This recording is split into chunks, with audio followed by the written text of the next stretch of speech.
In a bold but measured move, India is choosing dialogue over retaliation after US President Donald Trump slapped a steep 26% tariff on Indian imports, an action that has rattled exporters and raised alarms in global markets.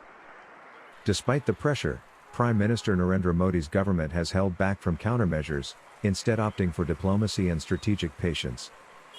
Trade experts in New Delhi say this is a calculated step, one that could lead to a more favorable trade deal with Washington in the long run. So come on, it's a tariff war, trade war. It's not a bombing on the nation. India can take its time to think what's best for it. And in between, in the meanwhile, India is negotiating a free trade agreement with the US. While other nations move toward retaliation, India is leaning into negotiations. Ajay Srivastava of the Global Trade Research Initiative downplayed the situation, saying, "This is a trade war, not a bombing. India can afford to wait and act wisely." I think it's a better policy to reach out and try and settle the issue. A fight has always to be a last resort. It can't be the first resort. So let us try and settle it. And we are hopeful, especially with the President Trump saying he has a good chemistry with our Prime Minister and he says he's a friend. Our chance of getting a good bilateral deal is fairly good, and I'm optimistic on it. India is currently exploring a possible exemption clause in Trump's order that allows for relief if nations address so-called non-reciprocal trade practices.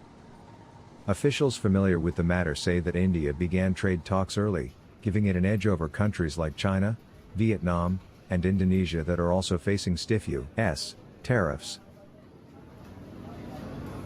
It will hurt India's industries across the board.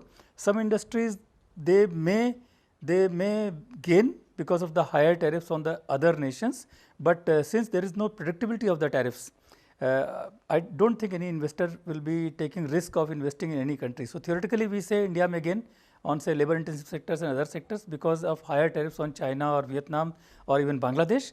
But investor investing based on what Trump is saying today, he may have to wait because Trump is so uncertain kind of subsidy. But one thing government should do is that in this budget, government withdrew the interest equalization scheme that was helping most of the exporters in getting credit at the concessional rate. So government must reintroduce that scheme. That will help a lot of MSMEs. Meanwhile, India is preparing support measures for its exporters, such as interest subsidies and diversification incentives, to soften the impact of the tariff hike. Industries most affected include gems and jewelry, pharmaceuticals, and engineering goods. Analysts warn that tariffs could shave off 20 to 40 basis points from India's economic growth this year, and potentially devastate the diamond industry, which relies heavily on U.S. buyers.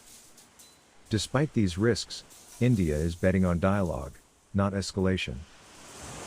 We will have to go to outside our comfort zone to other territories, right? We will have to de-risk from USA, which means we will have to go to Latin America, Central America, North Africa, West Africa. These places where we have not gone that aggressively. We will also have to fast forward our bilateral FTAs to have alternate markets. So the bilateral FTA we already are negotiating with EU. When the EU president came, there was a decision that it will be done in this year. So we should fast track that. And in Latin America, we have Chile, Peru, and especially Mexico. I would try this thing because Mexico is not part of reciprocal tariff. So the factor is that if we were to sell to Mexico and they produce and have the minimum value addition of say 30%, then that would be treated as Mexico origin material, and that can go into USA without any tariff. So the bilateral FTA with EU, Chile, Peru, and Mexico. And with an early trade deal with the U.S.